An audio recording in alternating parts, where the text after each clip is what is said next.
My name is Bob Harrington, head brewer at Breckenridge Brewery, Denver, and you're watching The Beer Diaries.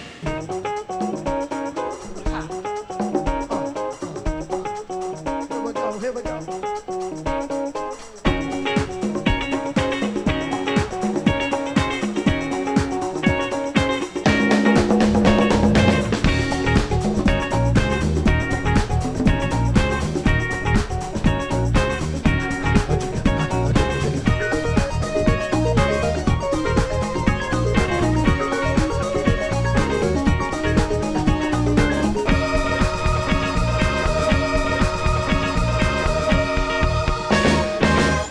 Hey, how's it going? How are you, bud? I'm Greg from the Beer Diaries. Greg, I'm Todd with Breckenridge Brewery. Welcome to Breckenridge Brewery and Pub. Yes, it smells killer. Like I'm a vegetarian, but this is like smells amazing. We'll get you into some barbecue. We'll see what happens. Never know. We do have some smoked salmon, but we also we smoke everything. We take all the wood and we actually soak it in oatmeal stout before we even throw it in the smoker. So it does. That's maybe the magic of what I'm smelling. That's why we call it beer-BQ. Beer-BQ, and you got a bunch of taps. I mean, like some pretty crazy stuff on there too. 16 beers on tap. A lot of our mainline beers, some of our seasonal beers, and some of our small batch beers, and then beers that are brewed specifically just for this location. Awesome. Yeah. So why don't we take a little look at the brewery, and we'll come back and get some grub a little later, maybe. Deal. Welcome to the brewery, the 41st largest craft brewer beer in the United States as of the 2012 numbers. Yeah, congratulations. From the Brewers that just came out. Association. Yeah, so we're pretty psyched about it. I know when we first moved into this location back in June of 1996, we'll show you a couple fermenters that we put in, but we never thought we'd ever have to move out of this building. Right. We're now in the process of building a new brewery. So yeah, exciting. It's like a whole kind of campus style, like big, large. Really cool place that more, kind of like a farmhouse type brewery down by the Platte River, about 8 miles south from here. Okay, so we're not moving very far. We are moving out of the city of Denver, but down into the city of Littleton. Okay, so, got it. But still in Colorado. That's the most important thing. Oh so yeah, no, we're Colorado guys. Well, the brewery originally started in Breckenridge, right? Like it did back in February of 1990. We opened the brew pub. We were the third craft brewery in the state of Colorado. Wow. Just trying to make some beer. Our founder, Richard Squire, was a ski bum up in Breck, bouncing around, switching back and forth between Alta, Utah, and Breckenridge, and started home brewing beer. And a lot of his buddies really enjoyed it. So the laws changed in Colorado. And we decided, what the heck, let's open up a brewery in an old Texaco station up in the old town of Breckenridge. So here's the brew house, 50-barrel brew house, which once again, when we first moved into this place, we were one of the few breweries in Colorado that was brewing 50 barrels of beer at a time. It seems like a crazy giant number. Bob's up there brewing right now, one of our brewers, so there's always brewing going on now. We're pretty much brewing about 7 days a week. And quite a bit of production. Matter of fact, we now have some 300-barrel fermenters, which I'll show you a little bit later. Right. In order to fill those fermenters, it takes 26 hours of straight brewing. Oh, so you're kidding. Usually it involves about four brewers to actually make that all happen. And you guys have a lot of beers too. You make quite a range. I mean, there's like your core range is pretty big, but you do a lot of seasonals and other stuff. Like yeah, we do. There's 5 beers that we make year round. Our Avalanche, Vanilla Porter, Agave Wheat, Oatmeal Stout, and Lucky You IPA. Those are beers we produce year round. And then we have a small batch beer. We call that beer 471 IPA. A lot of guys online, I asked people questions, and they said, "Well, how do they make that so good?" Like, so I had that too when I was here when we were talking back in the day, checking the locations, and it was like fabulous. Yeah, I thought you were going to give away the secret of how we came up with the name. No. 471. It's actually the address to the place. So. There you go. I tell people that, and they try to dream up all kinds of things. And one guy actually sent an email out. Conspiracy theory? And, he said, well, he's like, okay, it's 4 malts, 7 hops, and 1 good beer. And it was really kind of funny. We looked back, and it's like, there are 4 malts, 6 hops, but still really 1 good beer. But we decided to leave the beer as it is. So still named after the legacy of this place here. So awesome. It's pretty cool. So the canyon of fermenters. That is an unbelievable view. Pretty cool. And when I was talking before about how we started with the 50-barrel brew house, and we had four 50-barrel fermenters, and actually these 2 fermenters right here are both 50-barrel fermenters. And then we took the other 2 and we moved them right over to that spot there. Okay, but then the rest of these are all 100-barrel fermenters. When we started bringing in the 100-barrel fermenters, boy, would we thought we were really cool. But we filled up this whole fermenter pad and quickly got to the point where, we need more. We need more fermenters. I guess it was maybe about 4 years ago. We blew through that wall into kind of our side parking lot and built this first room. But we actually built this building with 6 holes in the roof. Yeah. But only put in 2 fermenters. Okay. And so we thought we were really sticking our neck out because someday we may add 4. So 3 brews to fill these. That really pissed off the brewers because you know I don't know how long they were brewing. It's a long, but you do it continuously. Totally. Right? And we opened up a couple more states, and of course, bang, we needed more fermenters. No problem. We've got the rest of the building. So we added in these 2 fermenters. And these are 2 200-barrel fermenters. Right, right. That really didn't put a dent in still some of our out of stocks to a lot of our distributors. So we come in and we put in these 2 300-barrel fermenters. 300s now. Yeah. So we're up to 300-barrel fermenters. And remember, these are the barrels that it takes about 26 hours of brewing to fill these things. Right. So it's a bit of a marathon. Well, we needed more beer. So we blew through the wall here into the other part of the parking lot. And without just even blinking, we decided, you know what, we're just going to put in 6 more 300-barrel fermenters. So boom, boom, boom, boom. You can actually see behind us here, part of the wall, there was a mural we painted on the wall because this was part of our parking lot is where we're standing in. So oh, you're kidding. So unfortunately, we kind of had to blow through part of the mural. And then thus the new location. That's the new location. Cool. So where do we go from here? Let's take a look at these. These actually all stick through the roof. Okay, cool. So it's kind of cool because I think we've changed the skyline of downtown Denver with some of our fermenters. So let's hop outside and take a look at those. Back over this way. So out into the lovely weather. It is May. It is May 1st today, and it's Colorado. And of course, what was it, a couple days ago? I think we hit about 80. Oh, it was lovely on the weekend. And now we have snow today, so it can happen. It goes away real quick. Life. But these are the tanks from outside, so you can see right down there. Those are the 150s, the 2 200s, and then the 8 300-barrel fermenters. Those are so big. Like you don't get a sense of it from inside the building, but man, are they huge from. That's why I said we changed the skyline of downtown Denver. Yeah. So as they do those watercolors of towns, they're going to have to start painting these in. Well, I'm getting cold, so let's head back inside. Tomorrow will be better. Well, let's check out the bottling line then. Let's do it. So this is probably one of those rare occasions it's not making a bunch of noise. It really is. Normally it's so loud in here, you really have to yell. So it's an old bottling line. It's an old Krones bottling line out of Germany. So when we first opened this place up in 1996, we would have ordered it probably in about 95. And it was one of the first, or it was the first small Krones bottling line that was made for smaller breweries. We were actually the first brewery in the state of Colorado and really much the region to put beer in a 12-ounce bottle in a 6-pack. Wow. And you got barrels there, so we'll walk over Yeah, down we've got to some that. cool barrels down here. We do a little bit of barrel aging stuff in some whiskey barrels and also wine barrels. Does that usually end up in your tap rooms, whatever comes out of there most of the time? Or? Definitely so. And a lot of our pubs around Colorado will put it into. Right. And then some of it leaks out of the state of Colorado. But like most breweries, we kind of make beer for ourselves, and then we sell the rest. So it says 471 on there. These good catch. I wondered what was in there because I know that we filled them yesterday. I know the barrels are from a winery out of Palisade, Colorado, about 3-4 miles west of here.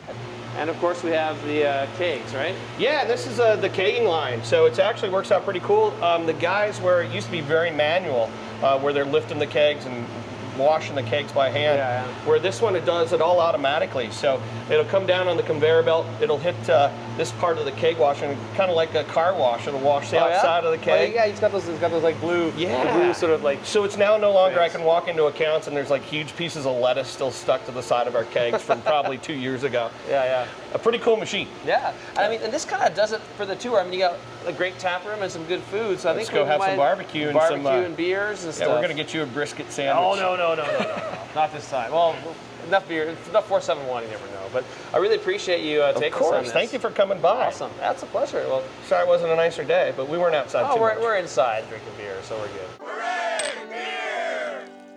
Hey folks, I'm Greg from the Beer Diaries. I'm here in Denver, Colorado, at the Breckenridge Brewery, here with John Jordan, the quality control brewer here at the Breckenridge. We are actually somewhere where no one's ever shot before. We're actually in front of the bottling line, and that, it's not up right now, and we are going to take advantage of this and talk about beer in a really cool place. So you've been brewing a long time. I think we talked a little earlier. How long have you been a brewer for? 18 years. 18 years. And whereabouts have you brewed? What are some of the places you've been at? I started brewing in Kansas City, brew pub there, then a microbrewery in Kansas City, and then a brew pub in Frederick, Maryland. And how'd you end up here? Like, how did you end up at Breckenridge? Todd Usry, Director of Brewing Operations / brewmaster. He came out to Kansas City when I was brewing there. To the guy that owned the brewery I was working for, they were good friends. He actually used to work here at Breckenridge. Todd's a big Redskins fan. He's a big Deadhead. So am I. So we hit it off. Long story short, when I was working in Maryland, I called Todd up and pretty much told him I was going to a Redskins playoff game. Kind of taunt him a little bit, yeah, give him a little bit of trouble. Him the whole, hey, guess what? Yeah, I'm in Maryland and I'm going to the Redskins playoff game. Yeah. It's a long time ago. They went last year. But Yeah. anyway, Todd's like, hey, I need help on the bottling line. You want to come work at Breckenridge and run our bottling line? I was Maryland, Denver. Nothing against Maryland, but Denver's it. So you've been, and that was about 13 years ago, was it? Yeah, 13 years. And so you've done a bunch of, we talked a little earlier, you ran the bottling program, or sorry, the barrel program here for a little bit. Like, what are all the range of stuff you've done here? I've done it. Everything. So I started off on the bottling line. 2 years later, I started filtering. After that, I started brewing. After that, I took over the lab. And the reason I went to the lab was because I knew the science behind brewing, but I didn't know the science behind the quality assurance and quality control. So I was like, what better way to learn than just dive in and start doing lab work? Well, I think one of the things we've been learning on the Beer Diaries is that having a lab and having that quality control, especially when you get to scale. I mean, you guys are pretty big. Like, you're in the top 50. I think the placement was 41 maybe this last year. Somewhere around there. Somewhere like that. A little above 50. Yeah. So when you're a big brewery like this, like, you're pumping a lot of beer. Offhand, do you remember how many barrels you guys did last year about? Just to guess, I'm going to say close, probably somewhere upwards of 50,000 barrels. 50 to 60 maybe, somewhere in there. 60, yeah. Yeah, and so at that point, consistency matters, you know what I mean? Like, and so what are the things that you guys have learned, or what things do you guys do from a brewing perspective to ensure that consistency? I test water every day. Our hot water storage, our cold water storage is city water, see if there's any fluctuation. We got to test the grain coming in, the hops coming in. Obviously test the beer as it's, like everything I do, I plate like the beer in fermentation, I plate the beer in bright tanks.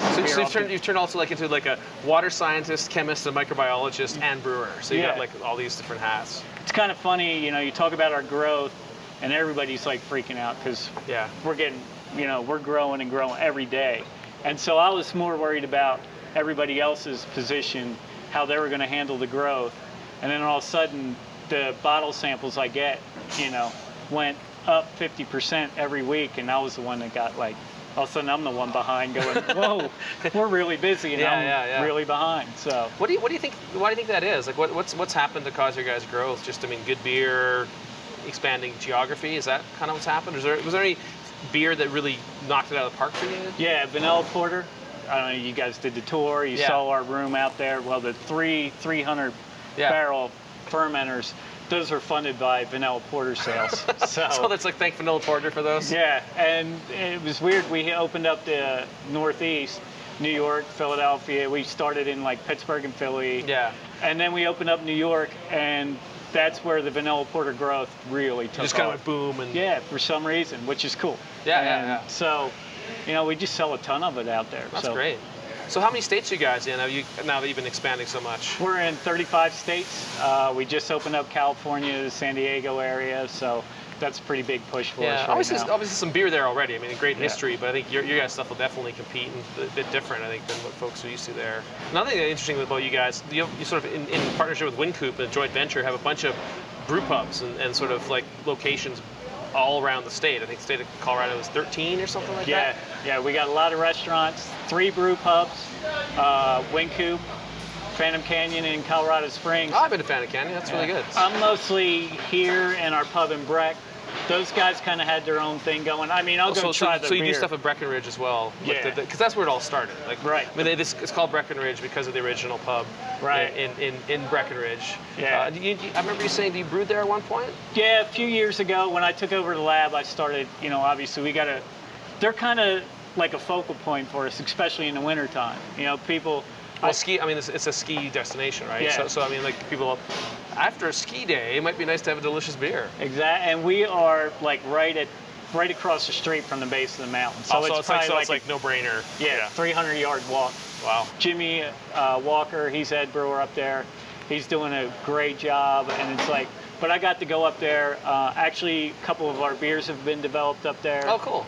The vanilla porter actually started up there, so we were talking about that. Oh, interesting. Yeah, Trevor G. Potter, a brewer we had years ago, he came up with that. So nice. So in terms of coming up with the formulas and the beers, is there a process you guys have? Like, do you say, hey, let's do new summer beer or new winter beer? Or how do you go about like kind of creating the recipes? And it's all different. So like the 471 double IPA. Yeah. So Todd, again, our brewmaster, he developed this one start to finish. Like I said, the vanilla porter, that started up in the kind of funny story behind this. That started up in the pub in Breck, and people used to come down here. And this is when I first started brewing, so a while ago. And they'd be like sitting at our bar going, "When are you guys going to make the vanilla porter?" And we're all beer purists. We're like, "We're not putting vanilla in our beer. We're not doing it. That's silly." Ryan Heitzgebot says, "No, you can't do that." No vanilla, and like we fought it, and Todd fought it for a long time. Yeah. So eventually he's like, "All right, we'll make the vanilla porter." So we made it. We had to make some tweaks to the recipe. They had a 10-barrel brew house. We had a 50-barrel brew house. Yeah. Did it, made 100 barrels of it, sold those kegs out. Made another batch because those kegs went so fast just in Denver. Long story short, it's pretty close to our #1 selling beer, and it shows what we know about what the public wants. So in other words, it tends to be, I mean, that's one thing, it tends to be what works, what something really popular. And that's one thing I've noticed actually coming here to the tap room, the second time here. So here at the brewery, there's the barbecue restaurant and tap room. A lot of unusual experimental stuff on there. Like it's kind of, the thing about that is you look at that and go, most of these aren't the stuff you can buy anywhere else, or maybe other than your brew pubs. Right. Like is that kind of do you feel like you pilot a lot of things there and then see what happens with people? And we do. The agave wheat, for example, the first 2 batches that were brewed up in Breck. Okay. And then it depends on when people respond, say, this is great. Like if they start selling like crazy, you just go, we're onto something here. Yep. And then there's been other ones that it's like, hey, we should make this, and we make it. Like we just came out with a hoppy wheat I was telling you about. Okay, yeah. Little mosaic hops in there, and we actually just kegged it today. Oh, cool. We just knew, we've all been doing this long enough to where it's like, that's going to work. One question I had is you guys have been around since 1990, is that about right? Yes, started up in Breckenridge, obviously, hence the name. Yeah. Richard Squire, our founder, he was a home brewer, ski bum, living up in Breck, and couldn't get good beer up there, so one day he decided he'd start. I got no good beer. I'll make good beer. So he started brewing Avalanche and oatmeal stout in his house. And the oatmeal stout is actually the first beer ever brewed in our pub up in Breck. Oh, really? So, yeah. Is it still pretty much the same beer? Exact same beer. Wow. One question we ask folks a lot is just about the brewing scene and the scene among brewers and the camaraderie and helping folks out. Like, what have you seen over the years working with other brewers in the state of Colorado, around Denver, or whatever? Yeah, 18 years, and I love it. I mean, it's just, I think just because the industry started off so small, back in the 90s, to where it was like, when I started brewing, you're kind of like, I guess this is right, Like you're sort of like in figure it out mode. Like. Yeah, and you would call the guy down the street and go, hey, and he'd be like, yeah, do it at that temperature, and then, and it goes. There was no internet to find all your answers. Yeah, back then there wasn't. I had to get on my horse and ride to the next brewery and figure out how to do it. Yeah. But no, there's like, granted, we're not going to be like, hey, here's our Avalanche recipe, but anybody calls you up and be like, do you have Simcoe hops that we can get from you? It's like, sure, come in. Yeah. Are there any particular favorite beers from Colorado that other folks make that you like? Avery's White Rascal. Oh yeah. For some reason, that's just one of mine that I like. outdoor around, with food, like, or whatever. Yeah. Like, it's a great going out beer. and it's around a lot. And I'm just like, hey, I try and drink local as much as I possibly can. Yeah. What are your thoughts on the sort of almost community brewery thing starting to happen in Denver? Like, that's been something we've observed, that there's getting to be these like almost little neighborhood breweries that some aren't even packaging; they're just selling in their tap rooms. What have you seen in that sort of? True is one of them, but there's a lot of others. What do you think of that sort of development? What's really cool is these guys are coming out with some really good beers on really small equipment. Right. To back in the day, homebrewers would come in the brewery. Nothing against homebrewers. I tried it. It's too hard for me. I don't do it anymore. It's too hard. It's like, wow, this is like work. But there's these guys on these one-barrel system, which is pretty much homebrewing, and they're putting out solid, crazy beers that you're like, yeah. and they're pushing the envelope, and they're making us work harder. Yeah. What were you before you were brewing? Like, and what were you before you were brewing, and then how did you actually do your very first get it into brewing in the very first place? So I was living in Kansas City, working in probably the greatest dive bar in the world. So describe the dive bar. What did it look like? It's called Buzzer Beach. Okay. It's in Westport, and it's this dive bar, 2-level dive bar, downstairs pool tables, foosball, dark wood everywhere. Yeah. They used to be the biggest Chimay account in the States. You're kidding. No. So you're a bartender slinging Chimay. Yeah. And you're going, this is good, really good stuff. Yeah. Hey, this is not Bud Light. So the owners of that bar decided to open up a brew pub. So the equipment shows up, a brew consultant shows up, and a head brewer show up. I take the brew consultant and the head brewer out drinking. Many shots of Jaeger later, someone's like, you should be the assistant brewer. So, hey, that works out. Yeah, I show up the next day, everybody's hungover, and they're like, what are you doing here? I'm like, last night you said I was the assistant brewer, and they're both kind of like, really? I'm like, yes. And they're like, you're the assistant brewer. So 18 years later, here I am. I remember a year later, my parents like, can you make money at that? And I'm like, no, but I'm still going to do it. So, obviously we love beer, and there's a bunch of beer here. How do you think we should tackle this? I think we'll wait on this one, probably. yes. But We'll have its little brother first. Summer? It's the summer. It's our lawn mowing beer. super clear, really Yeah. clear. Do you want more than that? No, I'm good. We actually, we don't necessarily finish all of these and burn through all of them. We can. Here at Breck we do. Okay, we will. All right. So it's like I said, an American wheat that's filtered.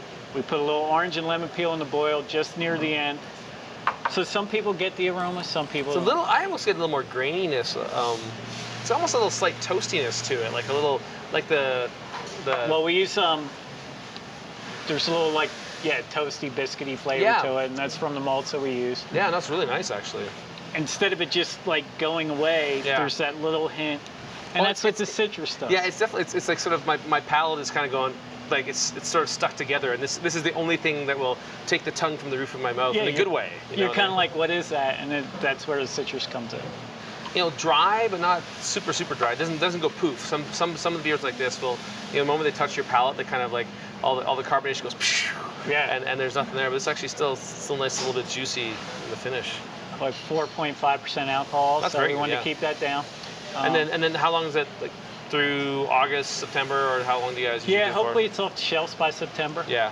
And an unfortunate nature of our industry is everybody tries to get their seasonals out first. So you think the Summer Bright would be out in June, but... So is it out right now? Yes. It snowed today in Denver. Exactly. Valid point. Actually, my hometown Edmonton did today too, so I'm in no mocking position. Notice I didn't finish. Hey, well, you were telling me you had to. I know, I'm a liar. So this is agave wheat. Unfiltered, right? Unfiltered. Yeah, I think pretty sure I've had this down in Austin before. You were hoping for the plant, but how, you put extract. Where did you use the extract? It's not extract. It's agave nectar. Oh, the nectar. Sorry. Yeah. So that's when in a sense, yeah, because they roast them down and they make this liquid, and that goes to mezcal, tequila, and then the nectar's a whole different deal. Oh, really? So you were talking about that. Yeah, that and it's a whole different plant too, and I'm not going to get into that. Also, it's not the blue agave. No, it's Seminole agave. Oh, okay, because the blue is the tequila one. So there's this bulb in the middle, and they have to chop it off, and then they extract the nectar out. Yeah. And if they don't do that, the plant will actually die on itself. So they need to do it. I'm not saying, hey, we're helping out a guy. We're saving really? agave plants. Interesting. So they actually it's extracted. Yeah, so it's extracted. We get Also, it's probably almost like maple syrup kind of thing then. Yep, exactly. Ah, very cool. And we get it from a place in Longmont, Colorado called Madhava Agave. You can find it in Whole Foods. I mean, they're in little squeeze bottles and stuff. And Oprah was a big fan. So I'm like, well, if Oprah likes it, I'm in. Yeah, You yeah, know? well, of course. I tried to get her to put our beer underneath everybody's seat and go, hey, here's the gift. Well, it'd be awesome if she put a 6-pack and they drank it during the show. There you go. Yeah, like, it'd be like, woo! The biggest comment we get, people are like, that does not taste like a wheat beer. Well, because you don't have like you don't have the banana clove on the front. Yeah, but it kind of to me, it gets rid of that grainy, earthy, wheat beer kind of flavor. Yeah. And we didn't know that would happen. It just kind of happened. And it does add a little residual sweetness, but not like just like a tiny. It's not like a honey wheat or anything. Yeah, yeah, no, for sure. So when you think of this one relative to the summer, I mean, this is a great. I'd see this as a great patio beer too. Like, I mean, I'd have this on a patio. Yeah, that's very sessionable. Yeah, yeah. The one thing that keeps it down is that it's unfiltered. So yeah, for the newbies, they're like, whoa. There's, it almost accentuates a bit that tartness sometimes you have in a wheat beer. There's that sort of tartness in the finish. It does accentuate that, but like. And we had no idea what it was going to do. You just like, seriously, we're like, throw it in, see what happens. Now we'll do the stout. Oatmeal stout. I think that, I'm excited about that. Like, quite love the oatmeal stouts. I mean, obviously the oatmeal gives kind of a creamier texture to it. Yeah, mouthfeel, nice little mellow mouthfeel. Yeah. Again, first beer ever brewed in our pub up in Breck. So this is the real. If you want the original historical where it all started beer.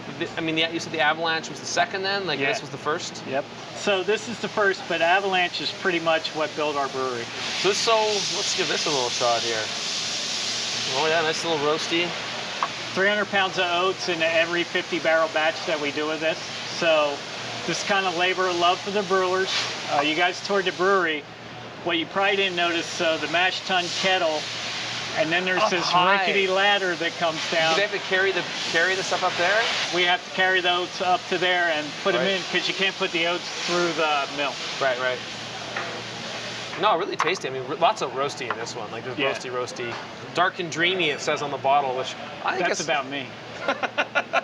I mean, and again, this is like one of our favorites here. Yeah. And whether we sell a bunch of it or we don't, it's going to be around. It'll never go away. I think I mentioned earlier too, we also do this nitro. Yeah, yeah. Just on draft though. You have it on draft here in the tap room. Yeah, you should try it. Yeah.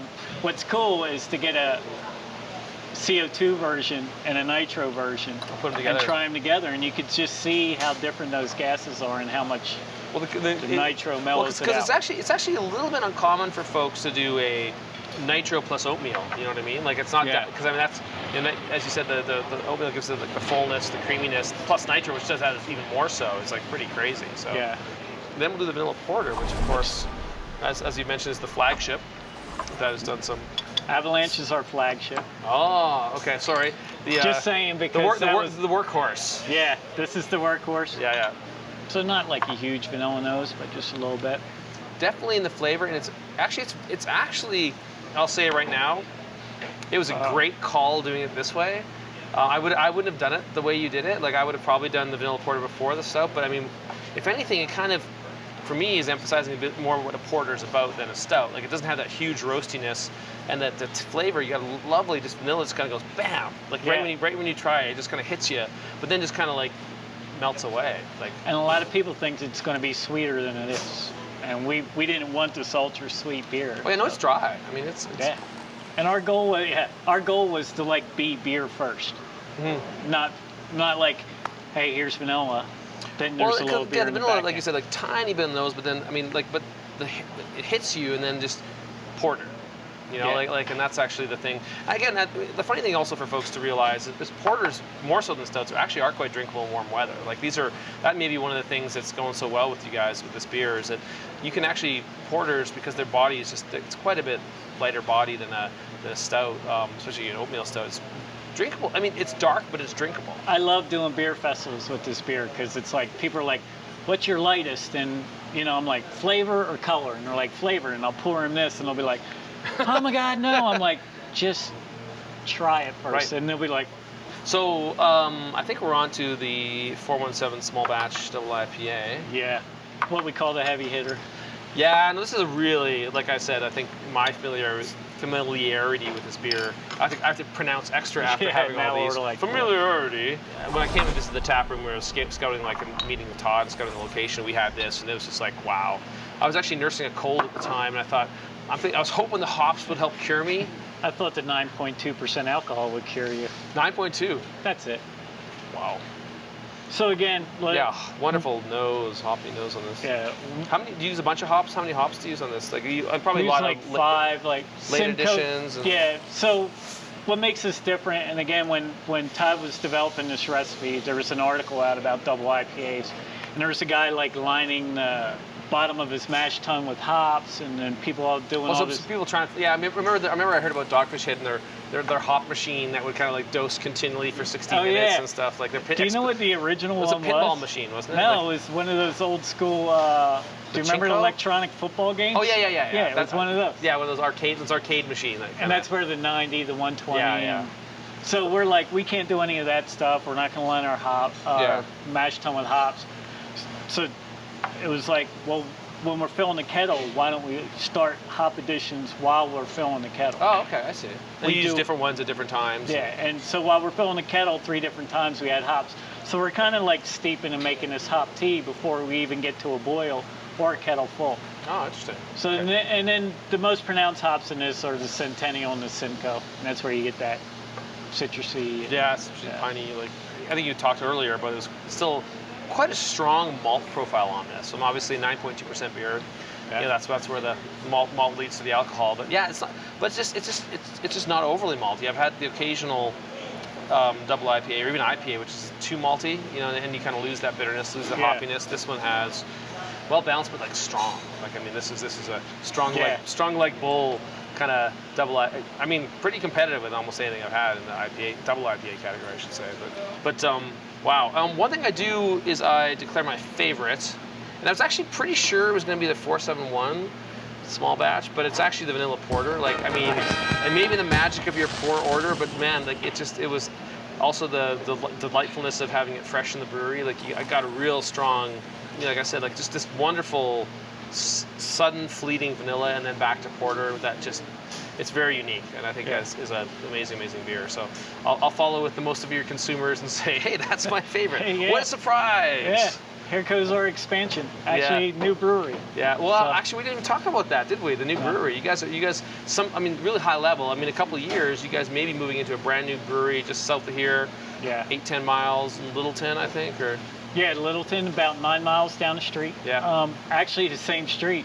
As you guys have toured this brewery, I'm sure you've realized we don't have any space. So. Well, no, and it's actually, it reminds me, I mean, I've seen expanding businesses where they kind of go bop a hole in the wall, bop a hole. It's like that. You guys have done that because it's necessity. Yeah. But there's a point where that you can't do that anymore. You have to kind of go, okay, we're done knocking holes in walls and building extra buildings on the side. We have to start with a clean slate with all the knowledge you have. And it pains me because I told you earlier I live a mile away from the brewery. I'm like, what? What do you mean drive?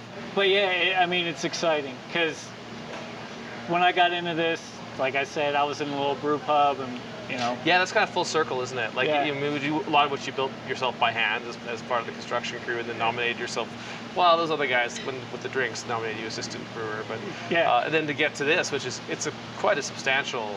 I mean, you guys are big. This is a big brewery already. Yeah, and it was weird because like when you're like, we're talking to the big breweries and to put us in that category because, my first micro, we were going to do maybe 1,500 barrels that first year, and we're like, oh man, that's huge.